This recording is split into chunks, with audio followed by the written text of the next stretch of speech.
We'll get you a microphone here in a second, okay? Thank you.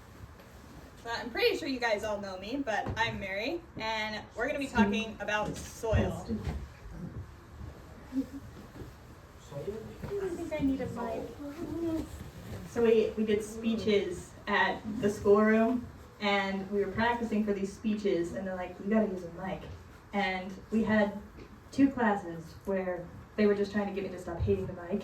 And we do this thing at the schoolroom where we have positivity and we don't think negatively, and so I go, I don't hate the mic, and don'ts, your subconscious doesn't always hear, and based on the law of attraction, they don't count. And so my teacher is just like, you don't hate the mic? Say, I love the mic, Mary. I love this mic. Anyway, so we're going to be talking about soil. So here I have wheat, and I'm going to be using this wheat to represent different types of soil. And in these little cups I have here, I don't know if you can see the mark for the water level, but this is a tablespoon of water. And 1 tablespoon of water for these represents an inch rainfall event for each soil. Does somebody want to come up and check me so that I'm not biased? Come watch me do this demo. Any volunteers?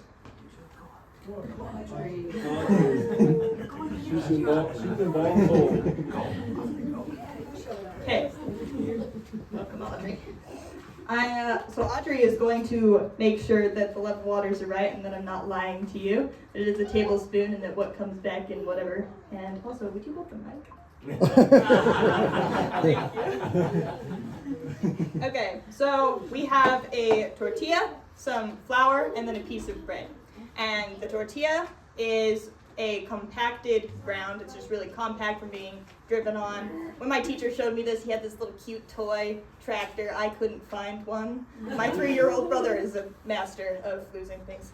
And so he had a tractor, but I don't. So compacted, this flour represents tilled soil, or like really loose soil.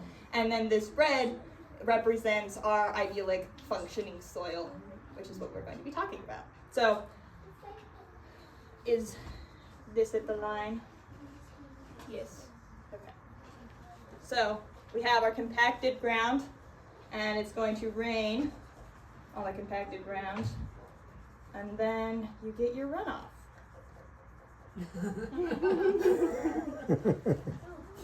This is still dripping there. I think that's all I'm going to wait for. Okay, Audrey. How much would you say we got back? All of it. Okay, sure. Okay, let's put it on the table. Look at the level. How close is it to the line? Hold on. It looks like it's forward. It looks like it's forward. Like more. Okay. So we had an inch rainfall event on our compacted ground and ended up losing the moisture that was already in the soil. So now we have our tilled soil, and we've got an inch rainfall event that happens here, and then we get a runoff and some soil runoff. Okay, how much would you say we got back? Almost all of it. You sure? Let's do the table is level. How much would you say we got back? Most of it, there's still a little bit that did get left behind. So we got like 1% absorption! It's softer! Woo! Okay. And then we have our bread, our functioning soil, and we've got our inch rainfall event on this soil. And then we're gonna get our runoff. Okay. How much would you say we got back? We got nothing back. Okay. And then this is a second inch of rain. I didn't actually measure that one, so I would be honest there. And our runoff. Oh, we got some. It's kind of slow.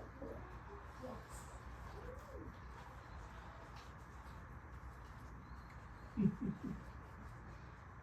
didn't remember this taking when he did. Okay. And we got a decent amount back from our inch, our second inch. You say that's like half? Yeah. Half of the second inch. So when it's got double your normal flood event poured onto a functioning soil, you only get a quarter back. And now, if you can see the water, what do you notice about these waters, Audrey?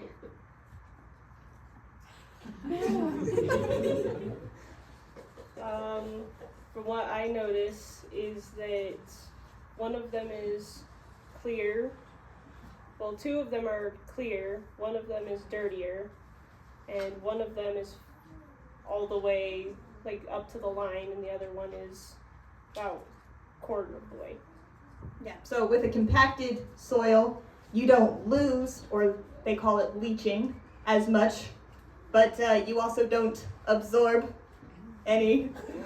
And when you have tilled ground, you absorb 1%. You see it's nice and absorbed there in the pool. And what do you notice about, like, did this soil change from being rained on?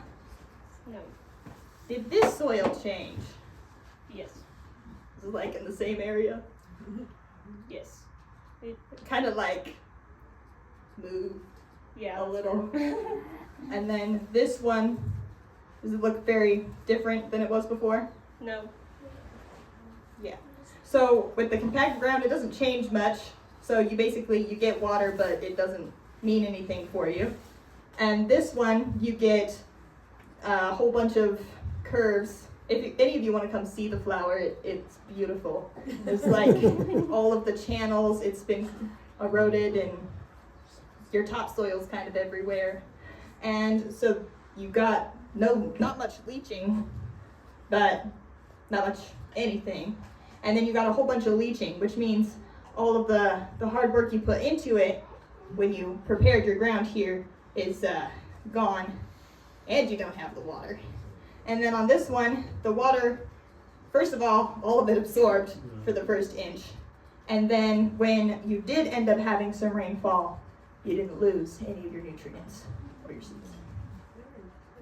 So,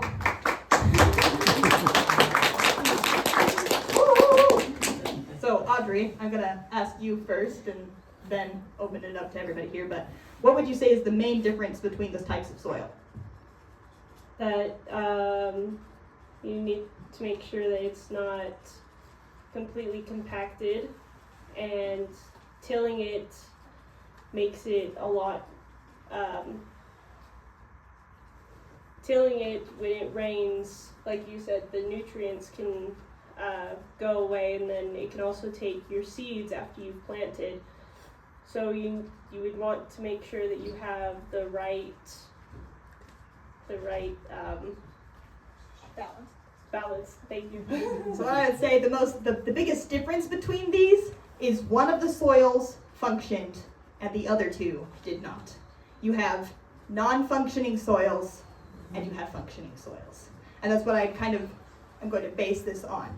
So, thank you, Audrey. You can sit down. Thank you. Okay, so we have functioning and non-functioning. And I want to make a little bit of a list of some of the differences, and we'll write them down. I don't know if we have a second mic, but we'll just pass this one around. We can talk loud. We can talk loud? Okay, let's do that. So, what are some things that define in like your opinion, a functioning soil versus a non-functioning soil? And let's make some lists. It absorbs water. Functioning soil absorbs water. It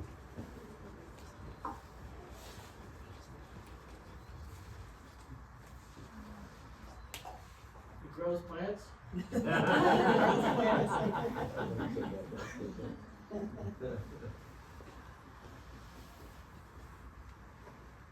What about types of plants? It grows more than just weeds.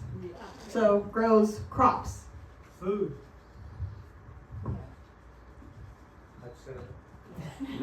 Thank you. What else? It attracts other Life? life, whatever you want to call that, whether it's animal life or bacterial life, those worms, fungi, those types of things.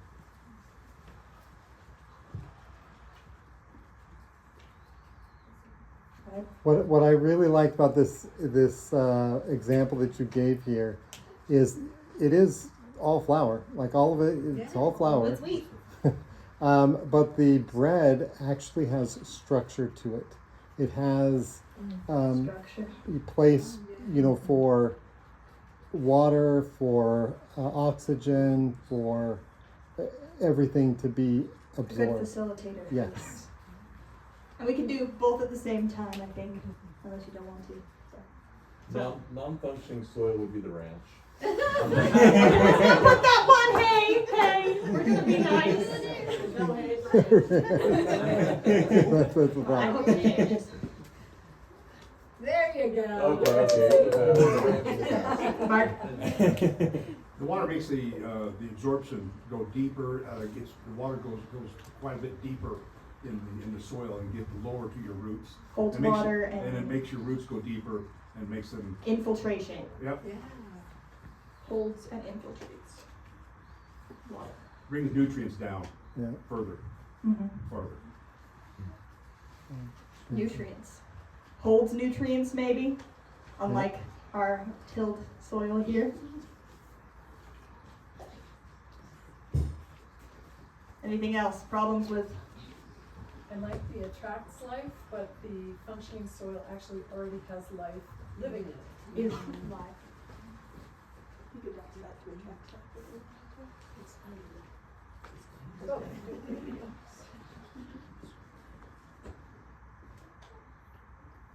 it's allowed. It also allows worms to go deeper.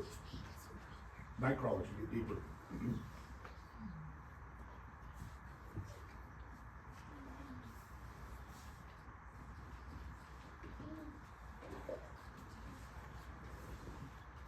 So, non-functioning soil promotes flooding. Runoff. Doesn't hold water. It doesn't hold water, so in a situation like where we live, if we had functioning soil, we would minimize some of the flooding events that we have. Mm-hmm. I like the fact that, again, this is all wheat, and so even non-functioning soil has the potential. Oh, yeah. Exactly. It has the potential. So I put potential to become functional. Okay, Kathleen had a hand, and then just go right after her. So to go off kind of like this idea of promotes flooding and runoff is the idea that it erodes. Mm-hmm.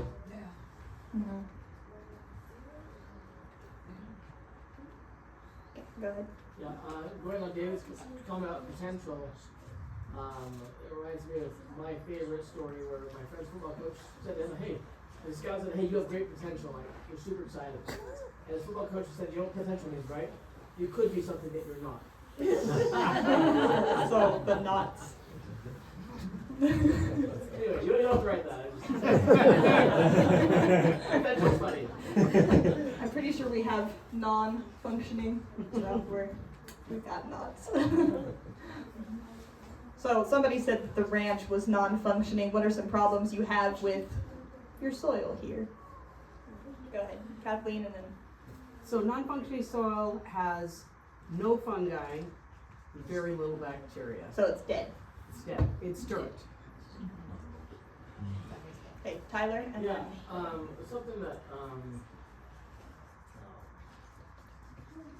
anyway, sorry, read that. Anyway, back to flooding. So flooding, rather than becoming an issue, it's a boom, right? Because it's like, hey, we got all this rain, the soil absorbs it, and now we have like a full month where we don't need to water anything because our soil just absorbed everything.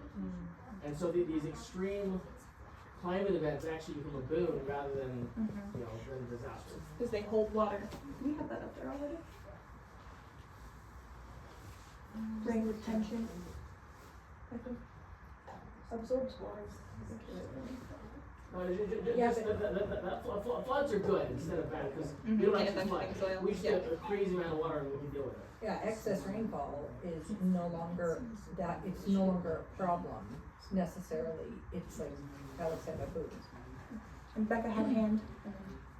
I was gonna say with the non-functioning, the surface, sometimes it can look like it's watered, it looks wet, but like you were saying, down a couple of inches, it's. Runoff doesn't penetrate. Yeah, doesn't it can hold be, well, even when you're watering, you think you're watering the plant and yet the roots are bone dry a couple of inches down, even though the topsoil looks wet, the top of the soil, so it's, David, and then you just go after him.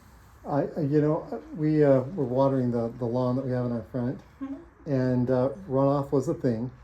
But then we also had a higher spot, where the driveway is, and so we had pooling, like water just sitting there on the top of the soil, not actually going anywhere. So it's not just runoff, but pooling, which then evaporates and doesn't go into the soil. Yeah. So and also with non-functioning soil, because it can't absorb the water, it retains the water. Will usually cool things down as evaporation and other things happen when it's down deep. But without any absorption in there, then it tends to just hold the heat in and make all the surrounding ground very, very high in temperature Temperature regulation. that doesn't regulate the temperature, and so the microbes and other things that are normally there, they can never really get going too well because it's just so hot and hard to regulate any life down low. Okay, one more, and then we're gonna move on. It made me think of like with it pooling also and then evaporating, it's concentrating the salt and it's concentrating the stuff we don't necessarily want in the soil also. So it's Unbalanced in minerals.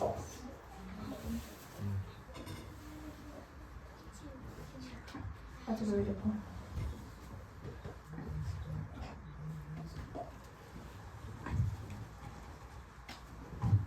I feel like we've got a pretty good list here. Thank you. Can I see the marker? So I want to kind of break this down, your list here. So we've got big things that they both do, and they're kind of the same. Water is a big one. Functioning soils hold water. My teacher would say that it isn't the lack of rain that causes a drought. A drought happens when your soil won't hold water. And then plants grow, or plants don't grow, or only weeds grow in a non-functioning soil. And you have life, which is also with plants growing. You have structure, but you've got water, you've got growth, and I don't think we put it on here. So you have water that is good, like it will hold water or it won't. And you have it will grow or it won't. It will hold nutrients or it won't. And I'm just checking my notes here. You have weeds only, or it'll grow what you want it to, or grow good things. Yeah. Well, I was just thinking, the one thing we didn't put on here was the breakdown of dead material. In a functioning soil, it has the moisture and the humidity to break down dead stuff. Non-functioning soil doesn't. It'll just sit there and oxidize on the surface and not actually go anywhere. And if you have leaves that sit and don't ever do anything, they don't really benefit anything, and they might as well be thrown away like they all are in the city. But the point is, basically, for the soils, you have 4 kind of major things that we broke them down to. You have your water cycle, whether it holds water or not. You have your mineral cycle, whether it has available nutrients or the right balance of minerals, or if it holds its fertility or not. And then you have ecological succession, which is what kinds of plants it will grow. So early succession is like weeds, annuals, and kind of the weedier end and like annual. And then late succession is more like trees and forests, and mid is kind of where you have your vegetables. So it's like this scale from early succession to late succession. And that's kind of what that's about. And then you have your energy flow cycle, which the energy flow is the sunlight, the energy from the sun being able to flow. You have the sun come down, and on a non-functioning soil or like bare ground, it'll just heat up and it'll cause high pressures and drive your rain away. And on a functioning soil, your energy flow cycle will work, and the sun will come down and it'll grow plants, and then depending on what climate you're in, something will eat it and it will go and it'll cycle into the animal, and then there's energy in the animal and it just cycles. We have good energy flow. And so these are the kind of things that we kind of categorize them with in the soil. So functioning soil is semi-defined by your ecological processes. Your water cycle, mineral cycle, ecological succession, which if you read holistic management, they call it community dynamics, which that can just include animals too, but they're basically the same principle. And then your energy flow. So that is how, so it's kind of all the same problem, even though it's functional or it's not. But like, isn't this all wheat? Like it's all the same substance, it's all soil. What the heck? Why is this any different? Does anybody like have thoughts? What makes the tortilla and the flour and the bread different? Like they're all wheat. It's all soil.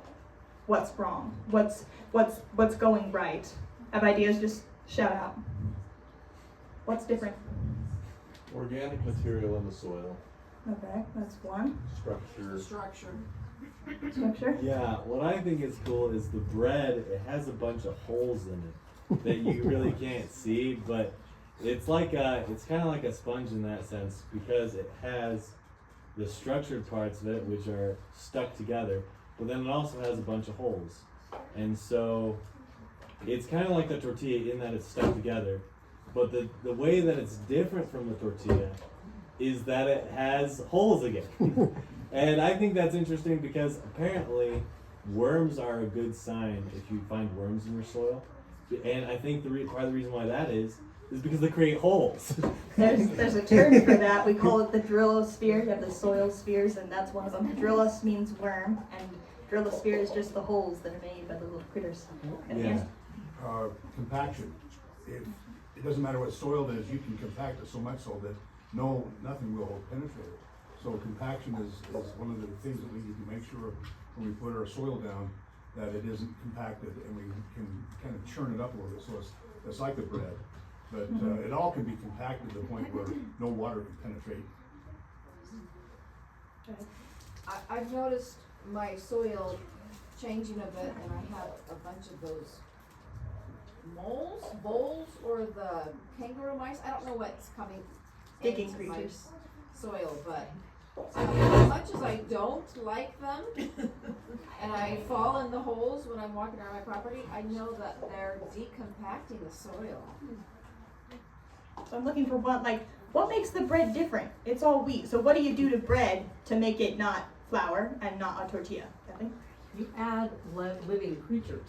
You add yeast, which is blowing things up and making the holes like that in the Living creatures. That's yeast. Yeah, okay. So does anybody know what yeast is? What is a yeast? Anybody tell me? It's a living creature. It is a living creature, but what is it? Anybody Google it. What is yeast? Look it up.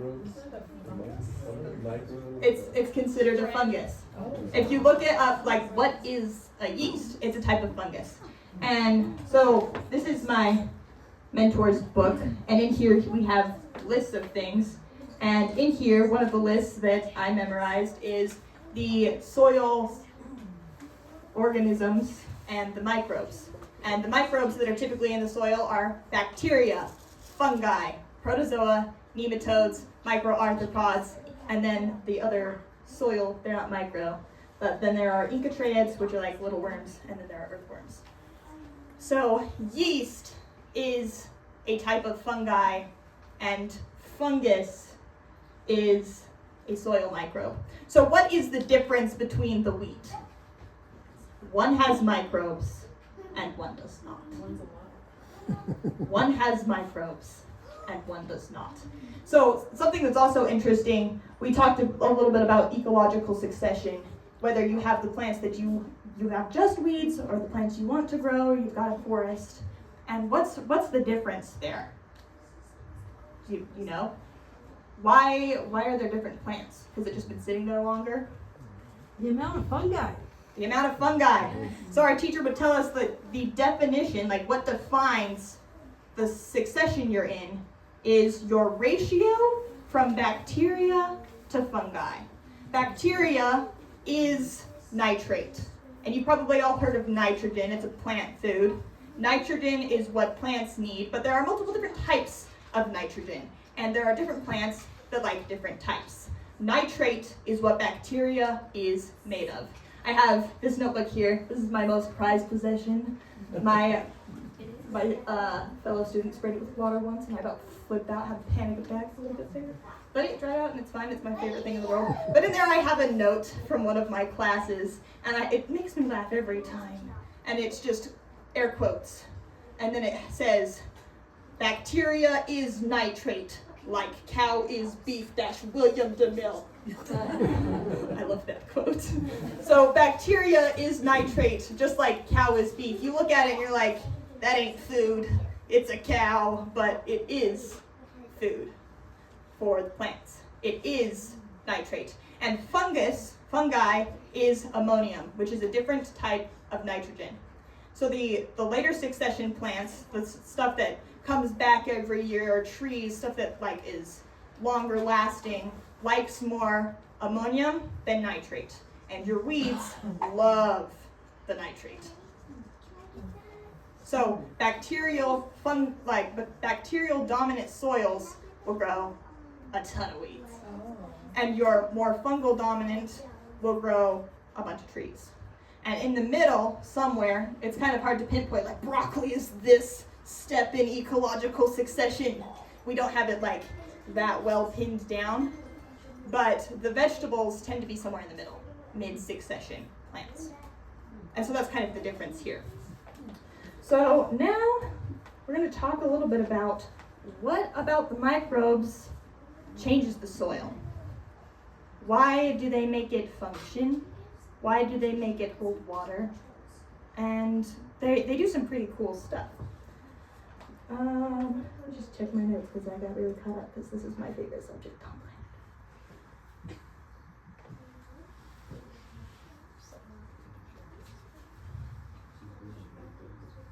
Mary? Is it possible then, you're saying we can add too much nitrates? Can we add too much? I'm not completely sure. I think you can. It kind of depends on what form you're doing it in. Okay. Because if you just add a ton of fertilizer so it's coating the ground nice and thick, I think that's not going to do well for your plants. And honestly, nitrogen tends to be a kind of hot material, so you might end up burning and killing your plants. Too much. Okay. And also, if you just put powder of nitrate on the ground and it rains, you're going to get it eroded and it's going to swirl and run off and not be held. But the bacteria won't run off. It also leads to imbalance too, because your soil has to have a balance of the nutrients and microbes and all of the other things. But if you're putting too much of one thing in, then it leads to an imbalance of all the rest. So it needs a balance. And nature is amazing because it'll take those nutrients and it'll lock them away so that it can, be balanced. Yeah, so they don't move. Yeah, and then they don't do anything for you because they're locked away. It's like when you don't know your password. when you're newly employed to your first time full job and they make you make all of the accounts. I don't know my passwords. But anyway, do you guys know what the microbes do? What do? Just throw some out or raise your hand. Break it down. Help plants communicate. They help plants communicate. They help the energy flow because the plants can communicate. Yeah. Others?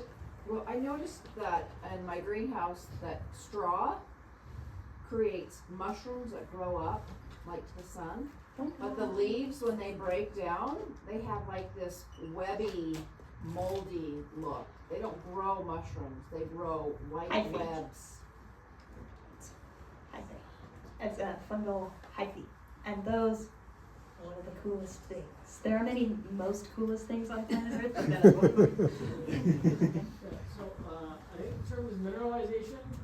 Yep. I might be wrong, but the idea is that plants can't use organic material. But the microbes, they take the organic material and they break it down and they turn it into inorganic material that is water soluble, that has the nutrients the plants need. And so then what the microbes have broken it down, now when water hits that, then it gets then it gets into the, and then those minerals are dissolved into the water and then plants can uptake those minerals. And so without the microbes, you can throw all the organic material you want and it's not going to do anything for your plants. Because until that organic material is broken down into inorganic material, it's not available to your plants. Yeah, and we would say at the schoolroom that the function of your microbes is to drive the mineral cycle. So the microbes drive the mineral cycle. And what the microbes will do, they're actually fascinating. They will have a symbiotic relationship with the plant. A plant releases sugars, which we call root exudates. And they're just sugars that it feeds to the microbes so that the microbes will bring it a mineral and make it available to the plant so that the plant can absorb it. And not just bringing it, part of that, like getting the mineral to the plant, the bacteria and fungi will create acids that will change the mineral so that it is plant available. So the minerals that are in your soil, the microbes create an acid. I have the name somewhere in my notes, but I don't have it memorized. They change the mineral with the acid that they create so that the plant can uptake it. Is there a ratio between minerals, nitrates, and carbon? There is but I don't have it memorized. Why do you ask? I'm just curious, when we add these things to our garden, what would be the ratio of adding, manure, carbon, minerals? What would that good ratio be? The ratio for like a compost or just for your soil? Yeah, for a compost, well, for the soil. For the soil? Kind of depends on what you're going for. What you're growing? Yeah, and we'll get into that more in a minute. Actually, what time is it? 7:37. Okay, we're good. Yeah, we'll get there. I have some stuff. So other things microbes do, anybody know? How do they affect the functioning soil, the 4 processes? I think fungus also helps break up the ground because the fungus, it likes to be very connected to itself a lot of the time, so it'll spread like roots throughout the whole ground and basically create like a sponge-like structure. Structure? Yeah. Yeah.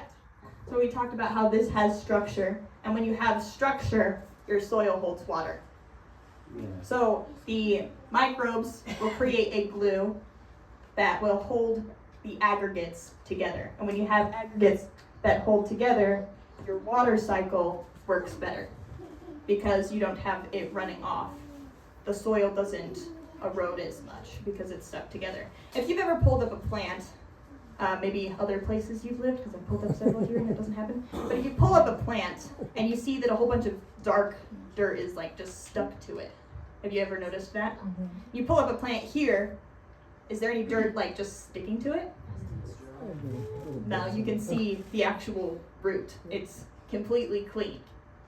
And partly that is because microbes will go to the roots and they'll create their glue that has a special name, but it's just a sticky substance, and they'll attach to the root. So when you pull up a plant that has microbes on it, oftentimes the aggregates and the microbes and the soil will be stuck to the root.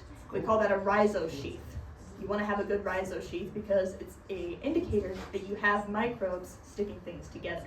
That's a really good point, Ben. Thank you. Yeah. So they help with your water cycle. They actually drive your mineral cycle. They are the definition of ecological succession and energy flow. Anybody have anything to say about energy flow? How do they change that?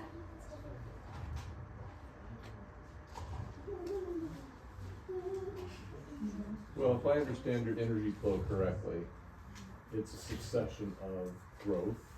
Yeah. So they are causing the plant to grow, which in turn is feeding it.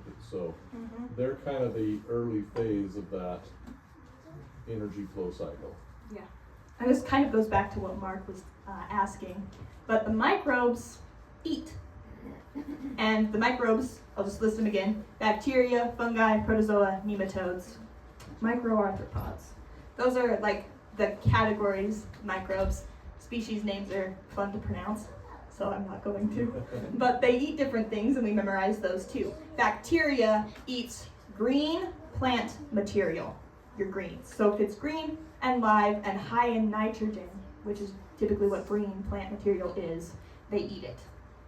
And fungus feeds on thicker, darker wood, longer carbon chains. It feeds on the woody material. And the other two kind of help the population stay circulating. So the microbes break down your organic material so that you can get energy from the sun, you can have a plant grow, the plant dies, the plant decomposes with the microbes, it goes into the soil, the sun comes down, and a plant grows. So it has the cycle go. Yes, Mark? Sorry, I keep asking.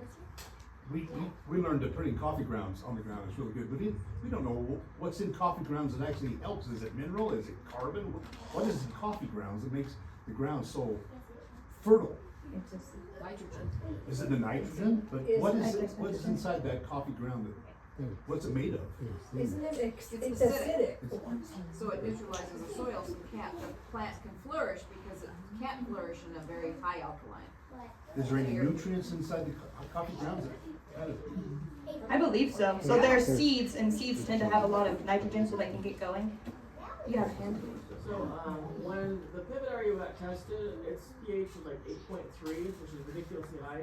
If you look at the nutrient scale of when nutrients are available to plants, anything above 8, and you're in like, my plants are going to struggle no matter what I do. Yep. And so when you have a high alkaline soil, just like was mentioned, then you can throw whatever you want on your soil, and your plants are going to struggle until that pH comes down. And so anyway, so if you can find material that has sulfates in it, sulfur, that will help reduce the pH because it'll bind with your limestone, which is your calcium. Sorry, this is what we're gonna get into. No, well, yes and no. So you can put lime on it, and you can like, I'm gonna change the acidity. But do you know what changes the acidity? The microbes. The microbes drive the mineral cycle. So what they do is they create acid or less acid to change the mineral into a plant available substance. So when your microbes are right and they're doing their symbiotic relationship with the plant, they'll change your pH by acidifying or alkalizing your minerals so that it's the right pH so that the plant can absorb it. It's kind of saying the same thing. The microbes mineralize the minerals. The microbes change the pH. It's kind of all the same thing. So if you just grow the microbes, you don't really have to worry about pH as much. And when we went to the schoolroom for the first time, we went for Starla's graduation, my dad was trying to work out the lease for the pivot area. And so he was doing soil tests. And so since we were there, and I wasn't going to actually be in the class for a while because it was September of the year before I went to this class. So he asked my teacher, what do you do for pH tests? And William responded with, I think they're kind of useless.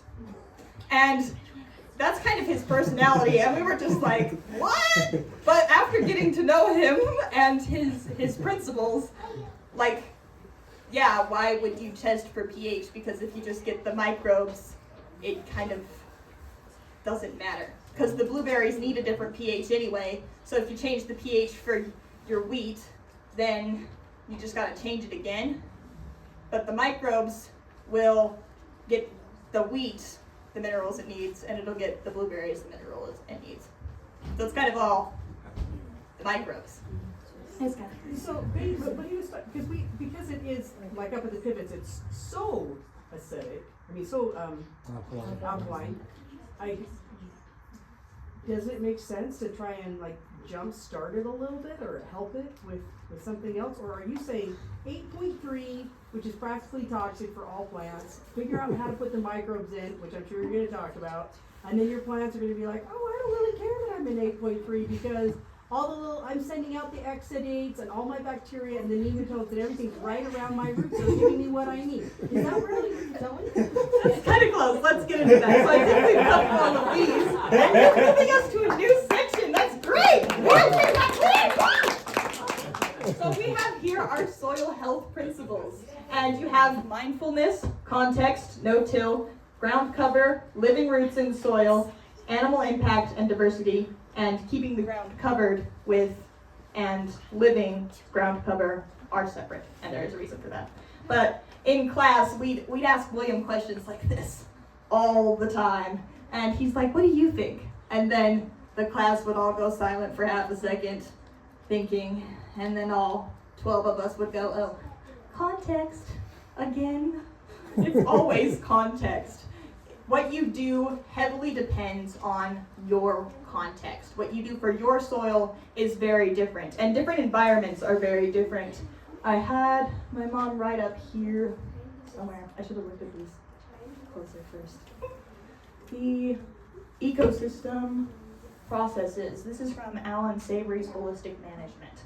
And they're about soil. There are these 4 things that are just good to remember: wholeness, brittleness, predator-prey, relationships, and timing. Wholeness, which is like kind of the whole thing about holistic management. You manage the whole, all of your context.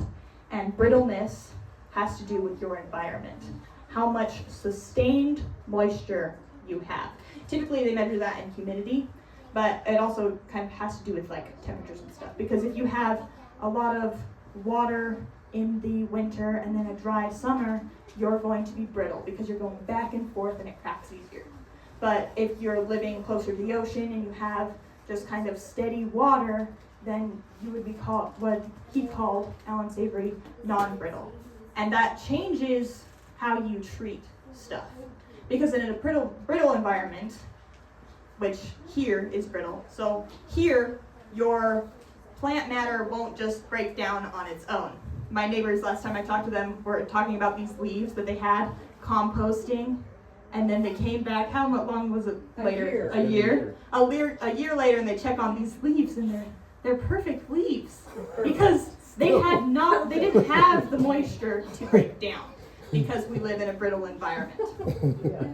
And so like composting leaves in a non-brittle environment where you have sustained moisture, like, yeah, you can just leave them in a pile and have them sit for a year and then you just put them on your garden.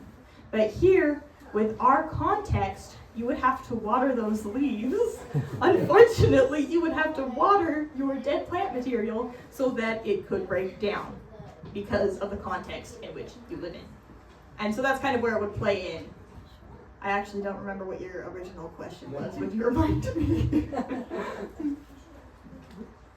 I was just being really just intrigued by this idea that it's the bacteria and the nematodes and all of those products, if we can figure out how to get them into the soil, are going to cater to the plants and get the plants whatever they need, and over time change all the soil.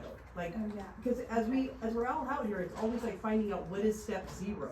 Mm-hmm. Because as we talk, we're like, we should do that and that and that and that and that, but like finding out where you start is not always obvious. So you were kind of asking, I think I'm remembering now, about like, do you need to do something to jumpstart it? I believe is the sentence that you used. And a lot of times, yeah, you do. You have to water to get stuff to grow, or put some hay on it, or something to start something. And that's kind of, stuff has to change. And a lot of times we use the tool of animal impact, which is here, which that will change things. Animals bring microbes. They do. You can. I just remember, asking you when you were at the schoolroom about, the acreage up north, and like, I think I got it. what can I do? Like, and you were talking about microbes and stuff like that, and you're like, put some cows on it because cows are microbe factories. Yes. They have stomachs that's what they eat. They actually eat microbes. They don't eat the plant. They eat the plant material so that they can make the microbes. Something about bovines, which is just wildly fascinating. Do you know the reason why they're so good? When Alan Savory talks about animal impact, he's often talking about bovines because they can just create more nutrients than they eat because they have microbes in their gut, in their rumen, that will eat the plant matter and then they digest the protein from the microbes. And they have this cycle that goes. And so they will produce, my teacher said double, somebody laughed at me for that because it's a strict number, but they produce more nutrients than they take away. So yeah, microbes. There you go, Melanie. Yeah. So I've heard that microbes are like a superhighway under the soil, and that that the plants communicate through the microbes, and the plants can actually communicate with each other and sort of have a bartering or trading system of nutrients, kind of to Kathleen's point that if this plant needs this and that plant needs that you don't want all the soil being the same because the plants need different things. But the microbes, I understand, but I love your explanation of it, that the microbes are really smart and they broker what's needed to where it needs to go. So I was wondering if you learned more about that. And I did learn a little bit about that. So that would be a fungal hyphae, which fungus creates a hyphae, which is like a string, microscopic string, that goes from the root of one plant to another.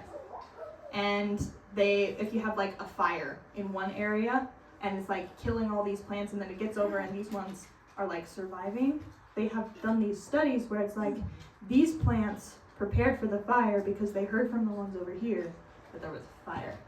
And that would be the fungal hyphae. The bacteria don't like travel for miles because they're kind of little, so they don't move quite as much, but that would be the fungal hyphae. I don't know if they specifically move nutrients around, but the microbes are nitrate and ammonium, and so they do kind of do that, yeah. I don't know if they like trade, but yeah, I learned about that. There's a hand back there. Yeah, I looked at Alan Savory, and he's mostly in the pasture management and that sort of thing, so it's a whole different approach to what you're talking about as far as a garden or growing a field. Have you kind of balanced the two theories together, or maybe I'm off base, but I have a hard time balancing the two approaches together. Have you read his book? Part of it. Part of it. So in holistic management, it does talk a lot about field, but I read Holistic Management and it became my all-time favorite book for like 6 months straight, and it's still top 2 right now. The other, it's like Holistic Management, and then this other book, They Make Up My Life Purpose, and like they're just my favorite of all time. Holistic Management I love to that degree, in part because these principles aren't just soil health principles. They aren't just field management principles or gardening principles. They are just principles, and they apply. They apply everywhere. Diversity is one you see everywhere. So I learned about it in the schoolroom. If you have more diversity in the soil, that's good. If you have more diversity in your conversations, that's good. And then I go work for Beehive Clothing. I'm sewing. It has nothing to do with soil. There is no dirt in my thing. And we do this work training. Like, there are no windows. There's no connection to ecology in any way. I'm in this box. I don't feel like I belong there. But there, they have this work training. And what are they training me on? Diversity is so cool and good, and it's a principle, and diversity in your team, and diversity in this, and you have to have different operations to sew all the pieces together. But it's a soil health principle. And so yes, holistic management has a lot to do with the fields and the big herds of animals moving across, but I tried to use holistic management's framework to fix my kitchen problems. And if I had had more time, it would have worked. I moved, so there's that. But the principles will apply wherever. Yeah, that's a great point. But when when I think about diversity, it's easy when you're talking about a pasture and you're talking about moving cattle through it. But when you're in a monocrop where you're trying to harvest in a way that's productive, how do you bridge that gap in a farm? And that's really, I guess, really the crux of where it really goes is you're talking about raising, wheat or lettuce, and you're trying to, diversify, but diversity is really out the window when you're going into production farming. So like we were talking about with the fungal hyphae that connects plants, part of the reason you want diversity is because of this thing we call epigenetics. And epigenetics means above genetics, or the switching on and off of genes. And when you have enough diversity, it will turn on genes that allow your plants to grow to their genetic capacity, which is really good. And that typically means you have to have 4 different types of, 4 plant families. Not 4 brassicas, but 4 plant families. So like a brassica, a tree, 4 grass, 4 plant families. And they just need to be connected with the fungal hyphae. So what we did at the schoolroom, I had a lot of questions for William because it was like, we don't want to do monocrops, but then we did this 15 by 20 feet long strip of just cabbages. And so it was like, William, what are you doing? That's a monocrop. And he's like, the problem with monocrops is when you take 50, hundreds, thousands of acres and it just has grass. Do you think that the one wheat in the center of that's got a fungal hyphae traveling hundreds of feet or hundreds of acres to 4 other plants? No. That's what a monocrop is, when you take hundreds of acres and plant it to one thing. So what we did for efficient harvesting while still having the diversity is we did strips. William they were 15 feet by however long. My garden was 52 feet long, and we had strips. And one of those he planted cabbages. And then on the side he had a cover crop, which had hairy vetch, it had clover, it had grasses. I knew the names when I was there. And it just had a whole bunch of stuff, and weeds, and dandelions, and it had the herbs and just wild stuff in it. There was a gumweed, which is an herb that my herbalist friend had us pick sometimes. It was sticky. But just random stuff in between the gardens. And then because it was only 5 feet away from, or 10 feet away from the middle of the garden to the middle of this cover crop strip, that's not that far for a hyphae, even a young one. So the plant roots would connect. So you kind of have a monocrop, but it's not 100 acres. You have a 15 by however long strip so that it's easy to harvest, right? But then it's connected to all of these crops over here, or cover, whatever, pasture. And so you still have diversity, even though you have ease of. So that's how we did it there. I can't talk too much. Okay, we'll do it in the back and then after. So you say 15 feet wide? Yeah. And then how close were your cover crops? Just within 5 to 10 feet of that? So I guess you have a 15-foot plot, and then you had 5-foot paths, and then you had cover crops adjacent to that. Yeah, I think it was 15. I never actually measured. I measured my garden, but it looked about the same. So garden, not garden. So a strip of cover crop and then. Okay. The cover crop, Like a 5-foot path. was adjacent? Yeah. Okay, so it wasn't a strip of path, it was cover crop. What was your path? Yeah, the path was cover crop. Oh, okay. Yeah. Hey Jacob, does that sound right? The strips? You weren't even paying attention, were you? No. Sorry. Okay. So let's just go over these really quick. So soil health principles, these are just principles that help you with your soil health. You have mindfulness. You just need to be aware, keep your eyes on your soil, watch things. Something that I found was really interesting at the schoolroom was just noticing my family had a garden before, but we didn't check on it every day like we did at the schoolroom. And with William's greenhouse, which is a really famous thing, you should go see it, it's cool. But every other day, so 3 times a week, because we didn't do weekends, but every other day we would harvest. Every other day. Because the plant has changed that much that new things are ready to be harvested. So you have to continuously be mindful of where your soil and stuff is at. And then context, like we talked about before. What does your area need?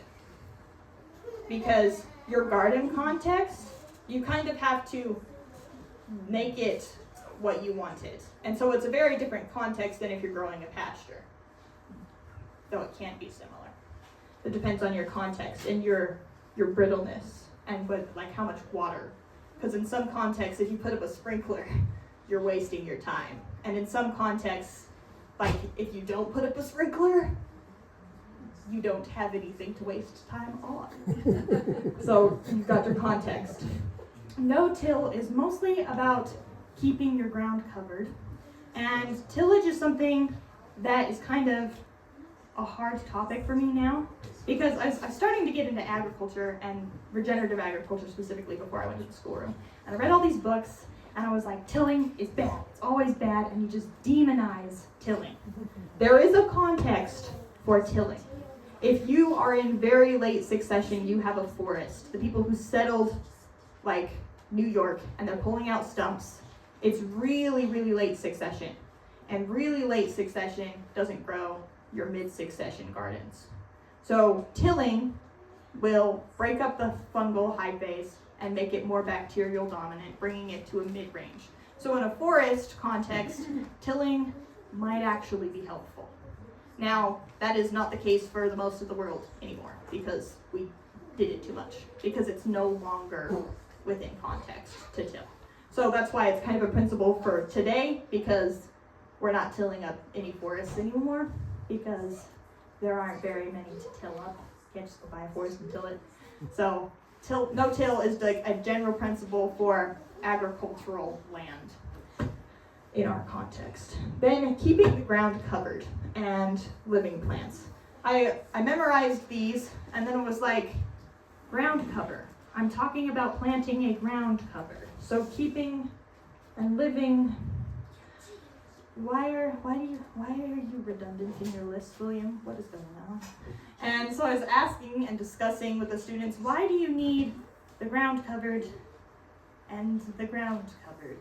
And we were talking about this, and what we came to is you need your dead plant material, what we call detritus, some people call it mulch or whatever. You need your dead plant material to keep the ground covered, to insulate it so that it's not too hot and so things can live, or not too cold, or so your water doesn't evaporate.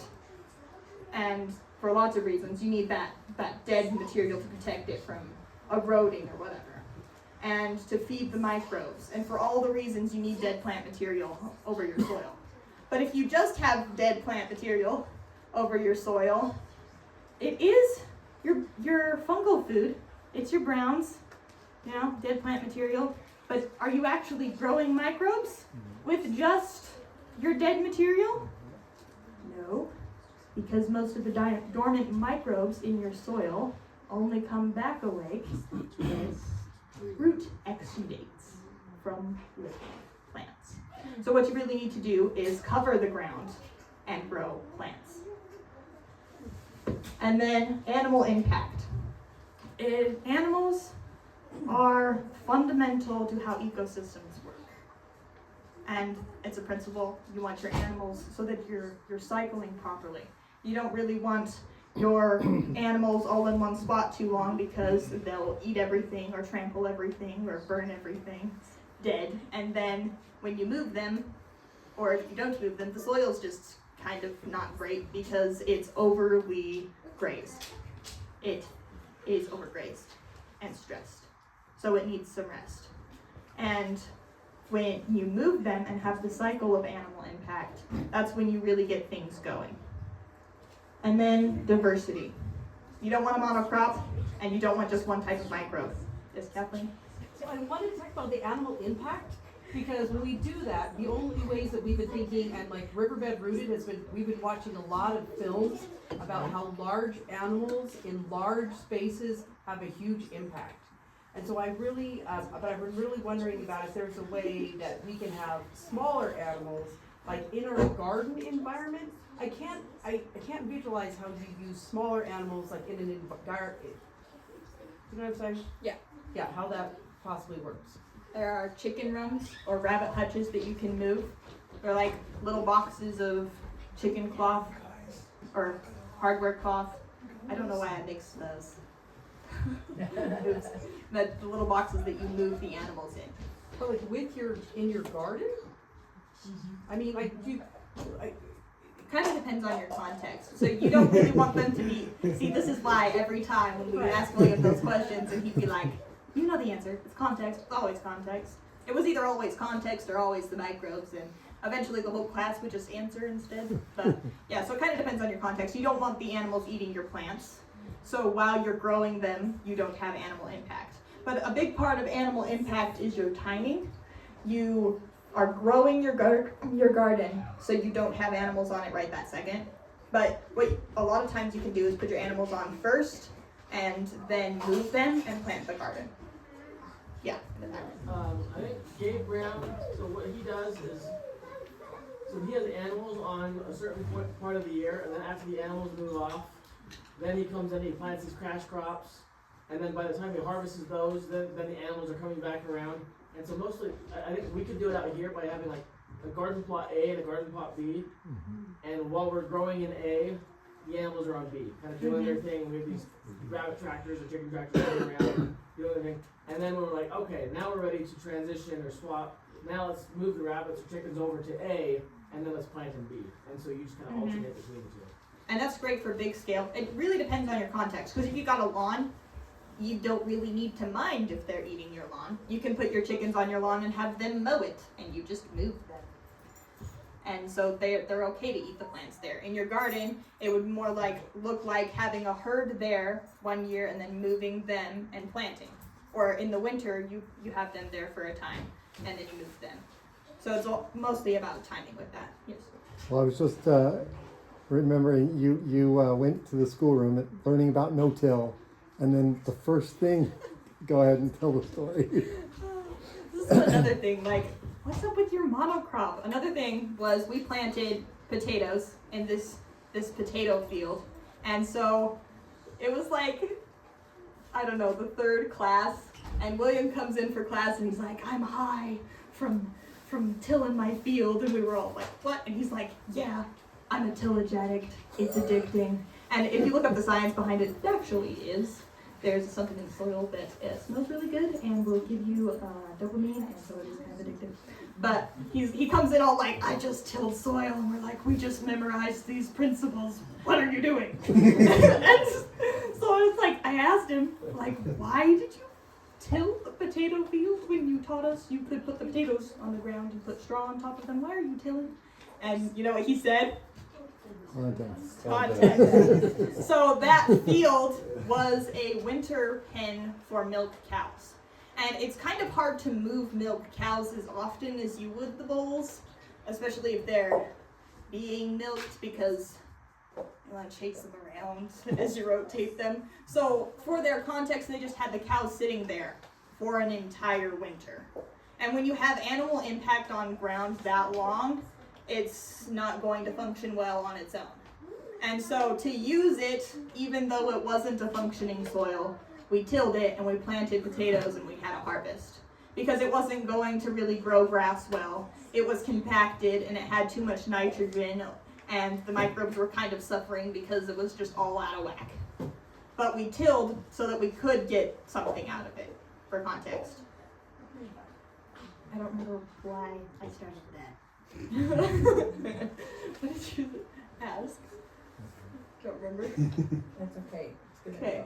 So we got through the 7 soil health principles. And all of these are in William's book in Appendix B, if you're curious, and there are a lot more.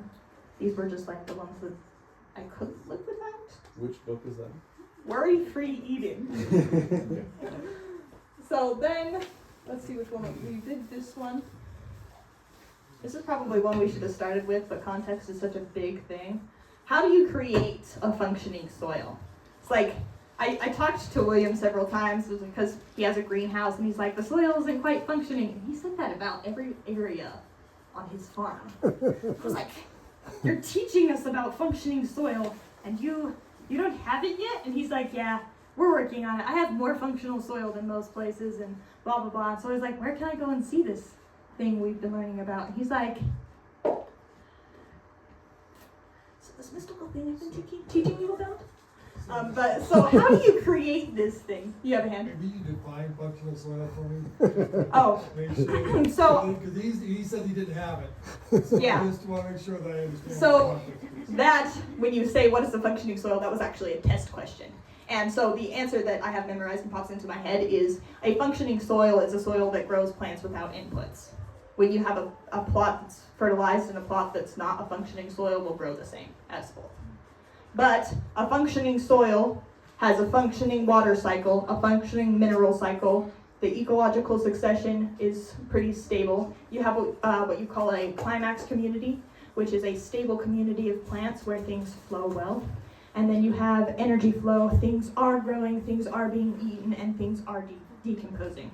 And that's kind of what this was about. A functioning soil looks like having your ecosystem processes function properly. Yeah. Now you define it. I don't know any soil out there that doesn't really grow stuff without some sort of well, long term. I mean, it depends on, but realistically, when you start harvesting and everything else, aren't you automatically putting yourself in a non-functioning state? Well, kind of. So in your different contexts, gardening kind of fights against your climax community. I just want to make sure I understand, Yeah, it kind of depends. So if you're growing pasture, you can get it to just grow and then harvest the animals because you're not having to change the energy flow of the plants. I'm going to check myself because I had a lawn in when I had a house. I had a lawn. I didn't put anything on it but water, and it grew fine. Yeah. So, as a matter of fact, I had mushrooms coming, but I thought, oh, what are these obnoxious mushrooms going to my house? And now I thought maybe I really had a functional soil. Yeah, starting to. You got some later succession. I bounced up and down when I found mushrooms in my compost, and so did Becky. She's anyway. So yeah, that's what a functioning soil is. I kind of wonder if I'm using too many terms. If you have any that just don't make sense, just ask me, because I'm used to the terms. So to create a functioning soil, because it's like kind of a elusive thing. So how do you create a functioning soil? And it's hard to just be like, and now I have a functioning soil. So what we learned is how to create the habitat for a functioning soil. And you do that by covering the soil, and kind of like we talked about up here, your dead plant matter, which we call the detritosphere, which detritus just means, like, it actually Latin for trash. It's dead waste material. So your plant material and then your living roots, you cover the soil and then you grow plants, and they're separate and kind of the same. So you cover the ground, you grow plants, and you inoculate with microbes. And those are like the 3 steps. And then this is just copied from his book. And he says fertilize as needed. That's just context. So you have context and you cover the soil, grow plants, and inoculate with microbes. So where can I buy 5-gallon buckets of microbes? Yeah. I can cover the soil and I can plant plants. Where do I buy my microbes? To get this whole thing started. William sells compost, actually. But you can also just make compost. So microbes, inoculation, let's just kind of back up a second. I'm using a term, make sure you have hands. One of the very first movies we watched was that Little Big Farm. Yep. They're getting started, and so they wanted to get trees in the ground and get all this going, but the fellow that came in and talked to them about and helped them getting going on their property put like a $35,000 worm machine. And it was the worm poo with water, and that's what they watered their entire farm with. That got everything like wow going fast. So compost. Yeah, compost. Also, you already have it. Your cows. I was gonna say we So, probably have water a whole acre. Yeah. Probably do, but that means you have to move the cows. Inoculation was a term we used a lot at the schoolroom. And inoculate means to introduce. So you introduce microbes, you bring microbes, just to make sure that's clear. Bring microbes to an area. And what does that look like?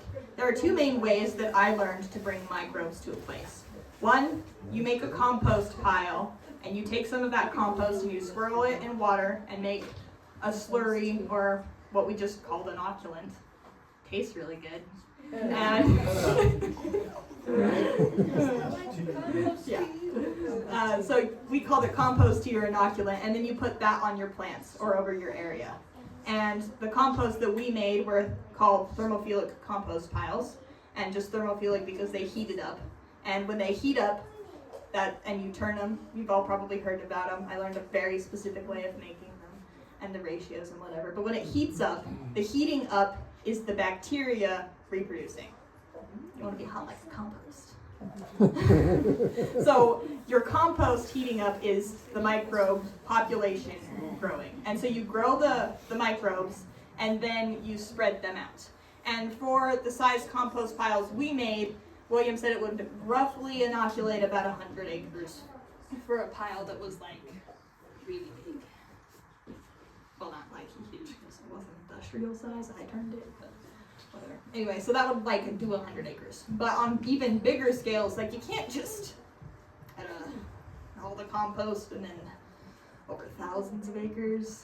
I think the Sorensens, which is the people who owned the ranch I went and stayed at, managed. I don't know if they owned all of it, but I heard like 20,000 acres. And I'm not sure if that's an actual number or not because William can be very sarcastic and it's hard to tell if he's being serious as the aforementioned delicious compost. But, so he can be sarcastic, but it's like thousands of acres and you can't just take your compost pile and just spread it over thousands of acres. So there's another way you can introduce microbes. And you do that with animals. You inoculate with your compost slurry inoculant or by rotating animals. And particularly the bovines, cows, are really good because they partner with the microbes in their gut. That's what the rumen and all their stomachs do. They help it all go so that then they can spread it. And you can just take a herd around thousands of acres. That's a lot easier than getting your watering can for your thousands of acres. And so it kind of depends on your context again. If you're doing a garden, you probably want to make an inoculant from a compost so you can take your watering can, like I did several times throughout the summer, and water and inoculate your garden. But if you're doing a huge field, you want cows, and I think you're thirsty. How often do you have to inoculate microbes? Is that your jumpstart process? It is a jumpstart process, and the answer comes back to context. So in ideal environments, you put the microbes there and you feed them and you give them plants so they can do their symbiotic thing, and you shouldn't have to put them there again because they will do their thing.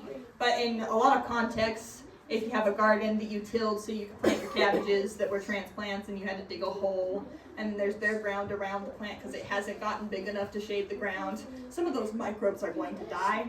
And so we inoculated several times.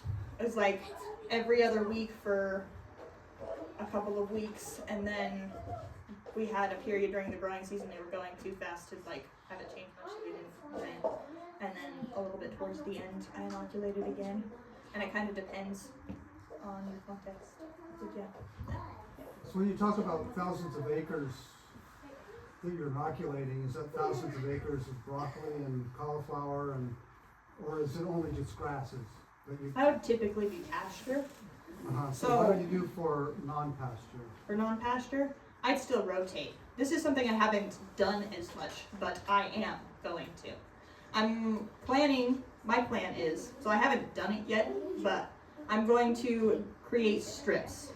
So what William did to create gardens a lot of the times is he would take his chicken run and he would put it in a place and have the chickens there, and we would stop moving them around his lawn, which was one of the chores. And then what we would do during the work projects is we would bring hay and we'd stuff it in these barrels of water so that it could soak, and then we'd put it in the chicken pen and leave it for a while. And then the next week we'd have a work project where we soaked some hay and put it in the chicken pen. And then the next day, so he had the animals in a spot and we were putting the hay in with the chickens.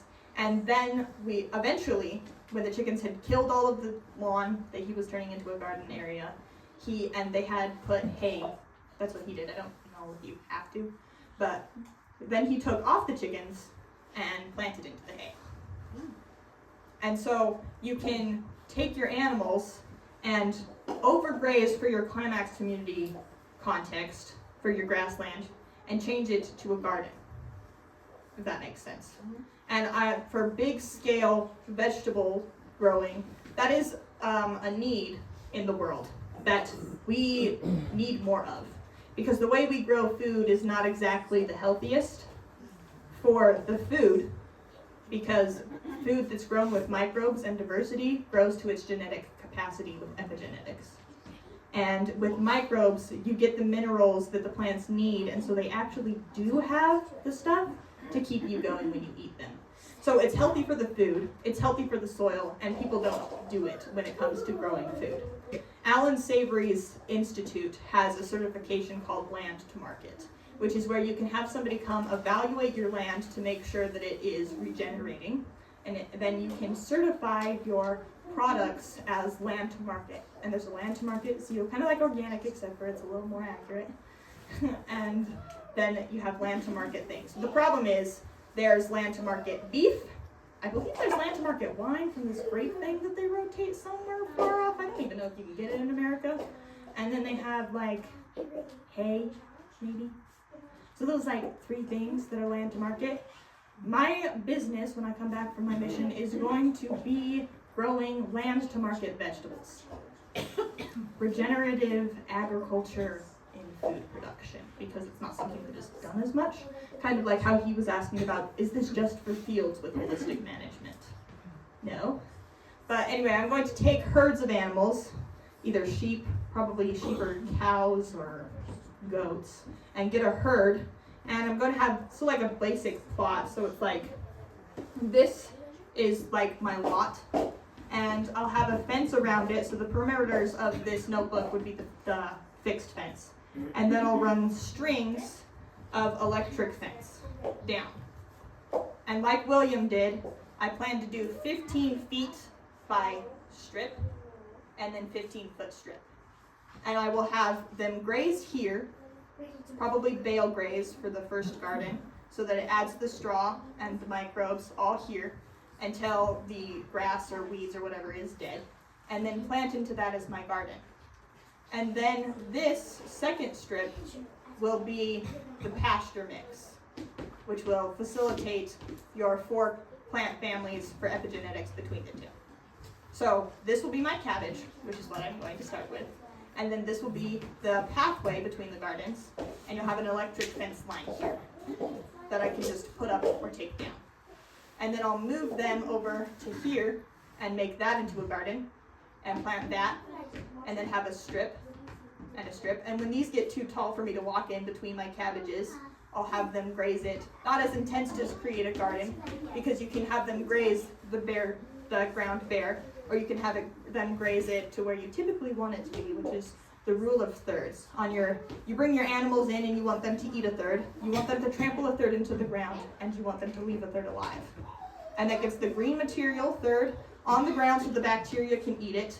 They get a third and add nutrients, and the third stays alive to facilitate the microbe symbiotic relationship.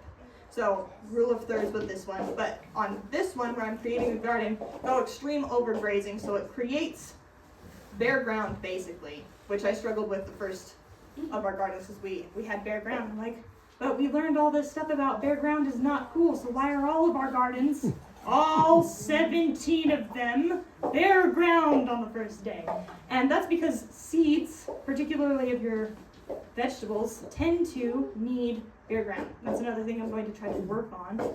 Is there a way to plant into something so that it's not bare ground? And I'm going to be experimenting with that. But for your garden, you basically graze it down to bare ground, and sometimes you have to till to get things started depending on your context, and that will be this strip, and then you grow stuff in it. And then you just graze this one as a strip of pasture. So you keep the grass alive, and back and forth. And I want to do 20 acres. Yeah. When do you introduce trees into that cycle? That cycle.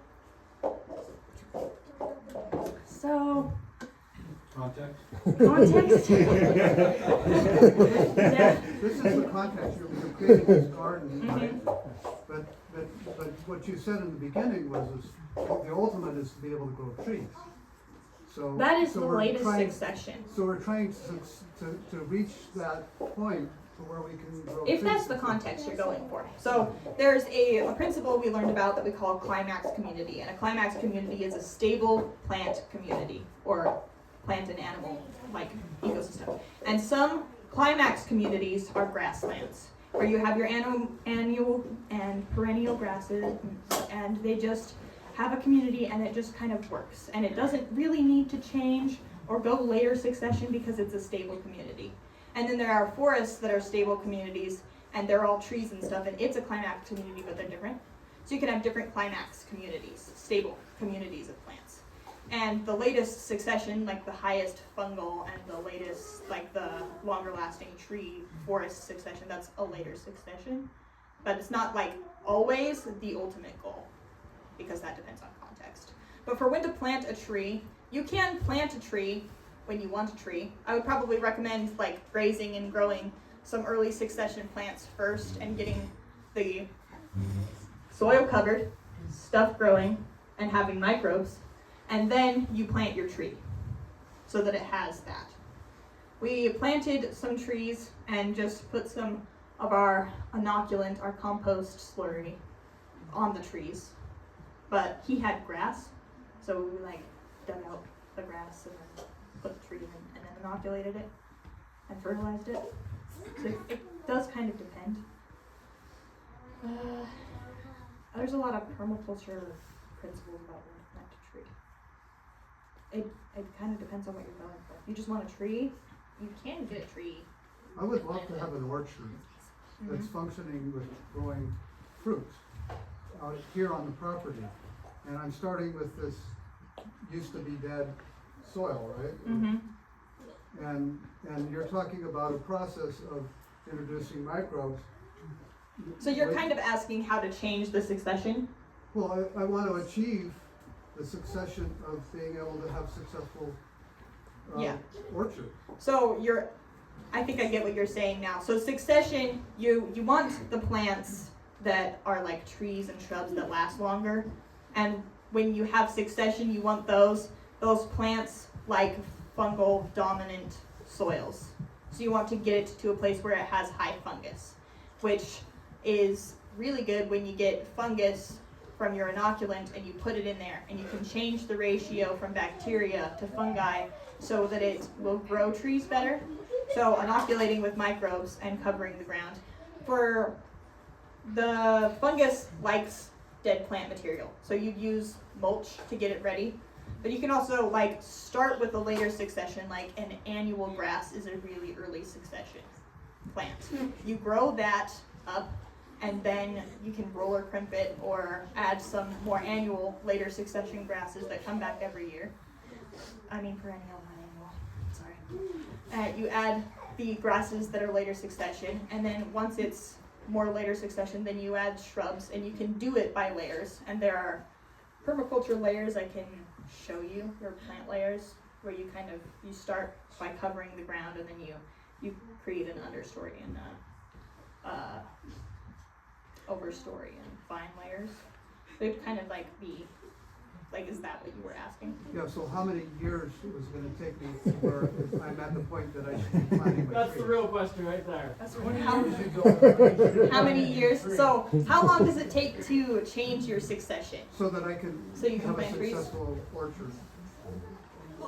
So you can change succession in a couple of minutes. And William said this a lot because it always confused us. But he's like, you can change your succession in a couple of minutes. If you get the fungus in there, then it is a later succession because it's more fungal dominant. So you inoculate and it's ready for the later succession stuff. So I can inoculate and plant the trees now and have a successful. Yeah, and it kind of depends on your when you context say- because did the microbes but survive? inoculation When was he with says animals. successful, I think he means producing. Yeah. Producing. When you're producing your fruit, but would would you say, you know, typically a couple to 3 years to have a really mature tree that's mature enough, and where you've got your ground ready to where it is consistently bearing adequate fruit for mud? Well, so the inoculation process you talked about was introducing animals. Do you introduce animals amongst your trees for the continual inoculation? Don't they? New trees, animals, I would probably do a slurry with your compost because you don't want them to graze the trees so down. you'd have to have the ability to create enough compost to. You could also fence immediately around the tree so that they don't eat the actual tree, but then have animals around it. That's what the barns, I think, that's what your plan was, right? You were doing so that they go around the trees and. Eventually, yeah. So the idea is you create your own mini soil by digging out like a 3-foot, 4-foot diameter hole, and then you put in the stuff that the tree needs one time. And then you can look at our trees, they're doing beautifully. And so you create that environment just for that tree space.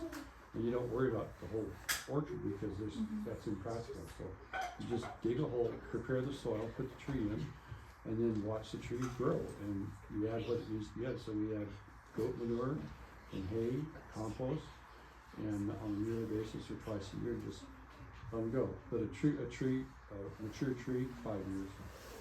Yeah, kind of depends on how you want to do it. You can just plant a tree, or you could grow grasses first. It just depends. We have some hands.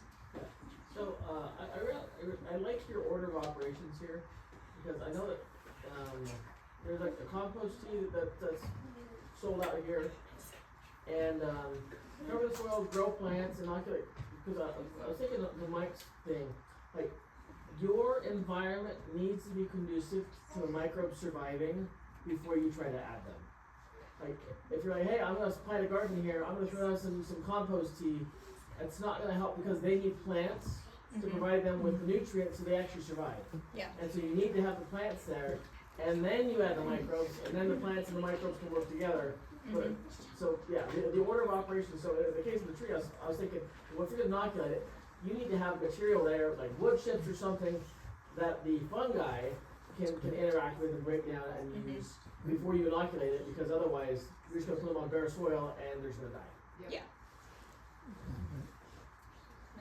I'd just like to add to what Tyler was saying, is that if you've got, the idea of succession is if you've got a natural environment and you're going all the way from bacterial or non-bacterial, from dead soil to fungi dominant, that's optimal. There's no way you're gonna get fungi in the soil, it'd just be the tree there. It's gotta develop over time.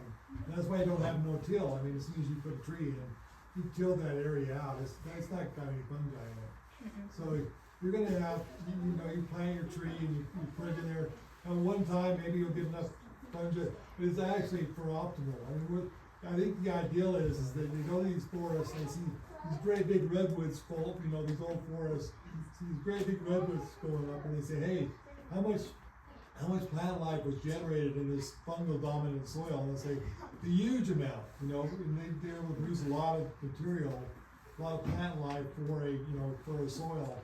But in actuality, if you were doing, an orchard or something like that, I don't think you're gonna get the fungal dominance for maybe many years later. So it's not gonna be something instantaneous as soon as you put it. Yeah. Certainly you're not gonna get it a tea because you're not gonna be able to. You break the fungus up with the tea, so you do get little pieces though. We did a lot of stuff with the microscope where we took our compost and then we took a little piece of it and we put it in a percentage dilution. I think we did 1 in 5, so 1 part compost, 5 parts water. Right. Shook it up and then put it under the microscope and looked at it, and I learned to recognize bacteria, and I learned to recognize fungi, and I learned to recognize the nematodes and the protozoa. You're getting pieces like this, little tiny pieces. They're just tiny. And with the fungi, they'll break off in pieces, and then you put those pieces on the ground and they'll grow. So you won't get like super mature hyphae within minutes, but you can introduce quite a bit of fungi really fast.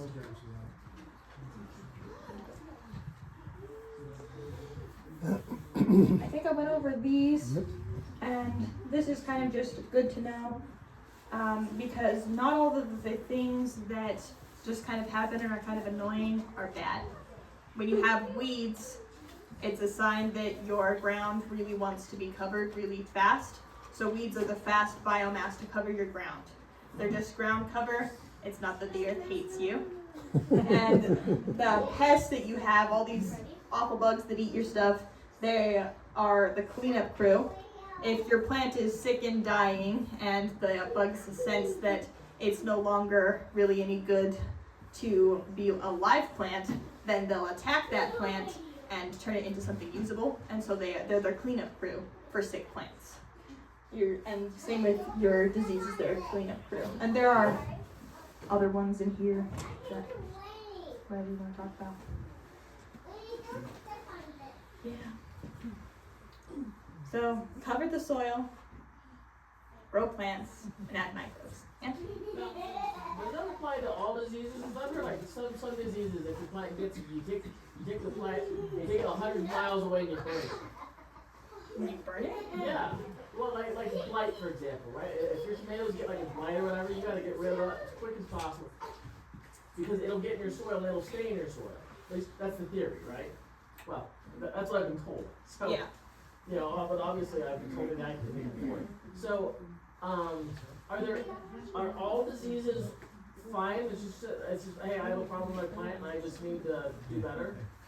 Or are there some diseases that are like, no, like this is actually an issue in your garden and you need to like remove it as fast as possible? I haven't researched the different types of diseases specifically, so I don't know. Tough question. You know a lot, that's it. Yeah, I researched a lot of different That was a stuff. graduate level question. Back to school. Yep. I had that happen in my garden in town, is where I here. I had raised beds that I was planting tomatoes in, and I got one of the beds was diseased, and nothing would grow in that, or at least the tomatoes would not grow in that bed. If I used one of those in one of the other beds, it would again become diseased. So that happens, and when it does, you have to clean that soil, or that plant's never going to grow in it again. Mm-hmm. A lot of times diseases happen with anaerobic soil. Anaerobic meaning it doesn't have enough oxygen. So with soil microbes specifically, good microbes tend to be oxygen loving or aerobic microbes. And if you have anaerobic microbes that smell bad and they don't need oxygen, they don't like oxygen, the disease causing ones, microbes, tend to be in the soil, the anaerobic, not needing air microbes. E. coli and salmonella don't love oxygen. So sometimes if you have like overly compacted so it doesn't have enough air, then you'll get disease causing microbes. And you if you change the microbes, then your plants will do better and have less disease. We had to move strawberries from one bed to another because they wouldn't grow as well in the bed the third year. They would just die. And I asked William, why are we moving these? Because in a functioning soil, would you really need to move them? And he's like, no, in a functioning soil, the strawberries would just kind of do their thing, and they might move themselves because they do runners, and they might rotate themselves, but they probably wouldn't need to be transplanted every 2 years in a functioning soil. And he's like, but this soil is a little bit anaerobic because he's working on his drainage system, which is improved. But the microbes built up underneath the roots of the strawberries so that they no longer did as well. And we're starting to get kind of diseased. And so you moved them so that they were in a different soil with different microbes. And then you could have that one's microbe community change because the strawberries and the anaerobic environment together kept the disease growing. So they had to be moved. And so changing your microbes or the oxygen level can kind of help with that. So yeah, there was a hand. Well, I just asked AI what to do about the blight. and if this is true, they said, remove the problem and then cover it with clear plastic and let the sun heat it up, kind of like a pressure cooker, it says, for that small area. Is that another hand? So I'm listening to all this, I'm wondering how, I know that this is all using animals and decomposing materials and everything. How about adding, you know, NPK, Mittleiter, minerals, you know, all of magnesium, all of this stuff that, you know, people seem to be having great success with. In fact, you listen to one guy and he's saying he has better success than his wife who was trying to do it all organically like this. Just curious. It would seem, I've heard that like just the chemical NPK and that actually is it kills off the microbes. And that's the problem with it, is that it gives the nutrients to the plants, but the microbes, the fungi and everything die. Yeah. It's too concentrated formers. I don't know, what is that? You asking my opinion on that, or? So if you have an emergency and you need to grow food this season so you can get through the winter because the store's all shut down, the Mittleiter method and adding the minerals the plants can use right this second will save your life. But for sustainability and regeneration, it's better if you add more life. In the world of agriculture, there needs to be a shift where we just stop trying to kill things and just add more life. They try to kill just about anything you can think of.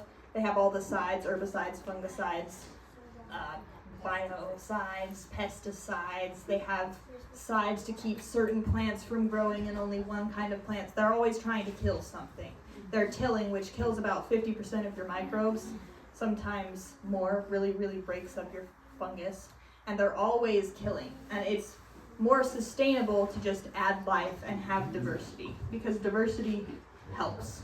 But if you need to grow food now, it can work, but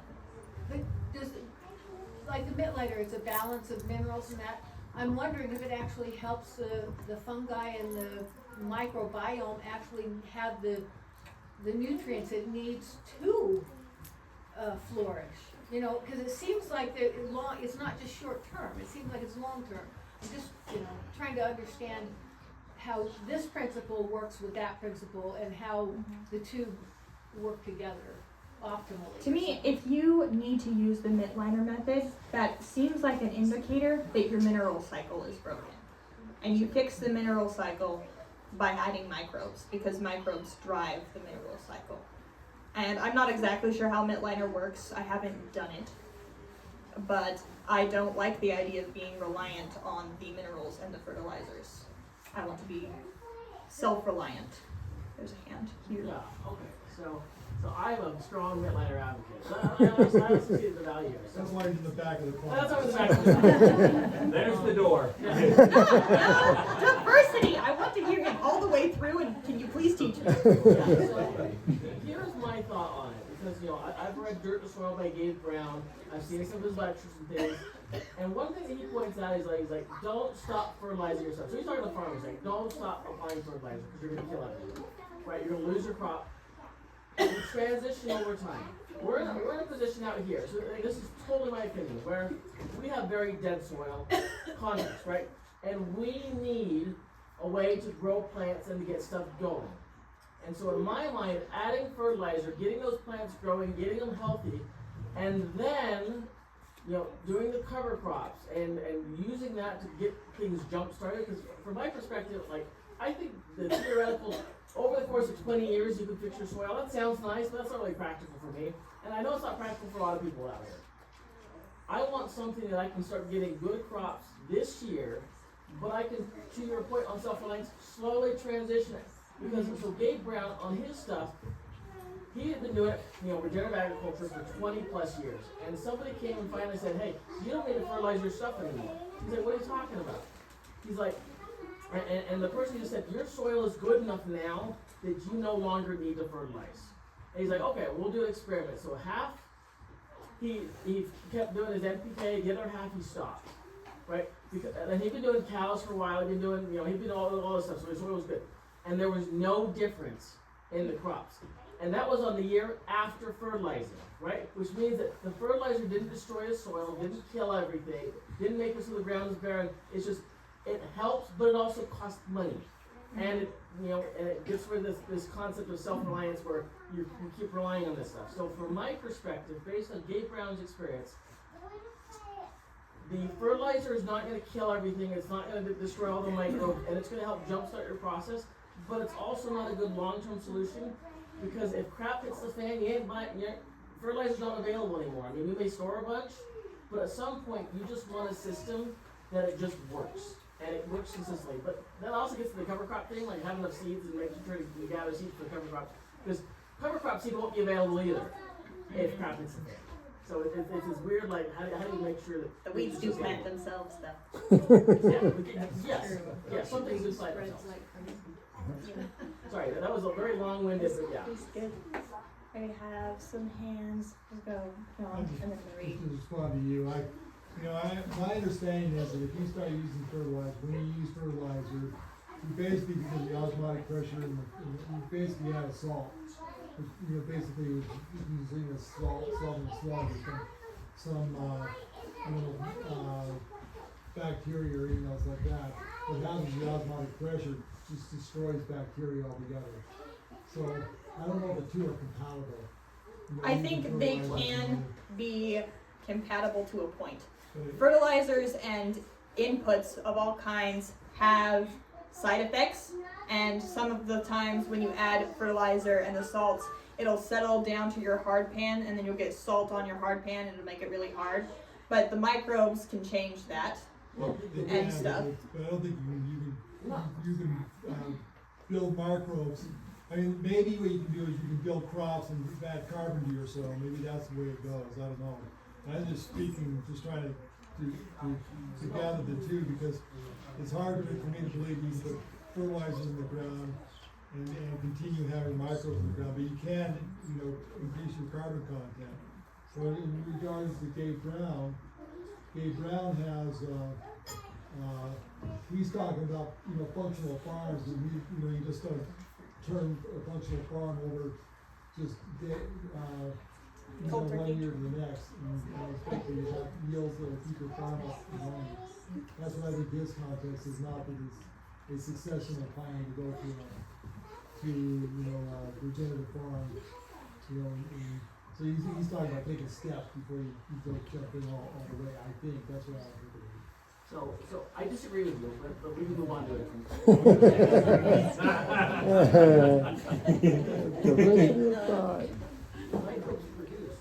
I think an analogy maybe is that we as humans have a biome. We need to have food. If our biome is working, it digests our food and it gives us the nutrients that we need. But if we're really sick and we go into the hospital, we might need an intravenous to give us the nutrients that we need. But there's a spectrum there, right? So your soil is kind of like that. If the biome of the soil is working and you're giving it good food, organic matter, and it's got good microbes in it that are digesting that organic matter, then it keeps getting fed. But if your soil is not healthy, then you might need to give an intravenous injection, which is like Midlighter. But you don't want to live all your life as a human on an intravenous, mainlining your nutrients. You want your biome working so that you can keep feeding yourself. But you can't be black and white either. Like right now, we as humans are in a world where it's difficult for our biomes to work really well. So we take supplements, or we do what we need to do to stay healthy. But ideally, we would be doing the whole thing by having good food and a great working biome. Ideally, our soil would be working the same way. It kind of comes down to inputs, and a lot of the inputs have drawbacks, like fertilizer and stuff. And they're sometimes necessary for context, like Gabe Brown. You're not going to be able to regenerate your land if you lose it because you did not have a crop. And so fertilizer can help you there. And I don't think fertilizer kills all the microbes. And I think even if it kills them, they can be reintroduced. And it doesn't completely ruin everything for all time. And I think you can regenerate with it there. And it helps to reduce it.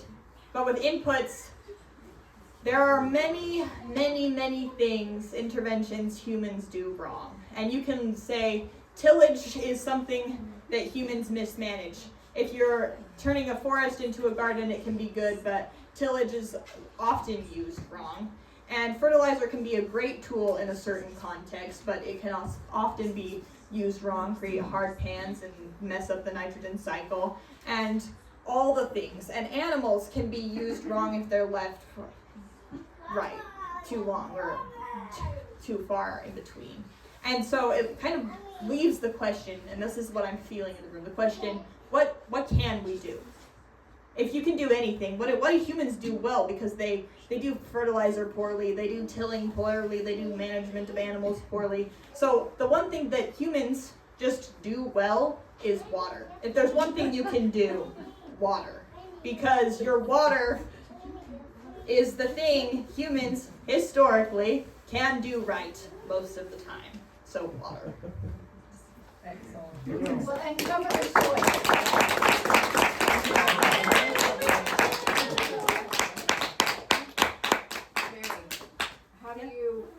How are you gonna water your 15 feet of row? 15-foot row?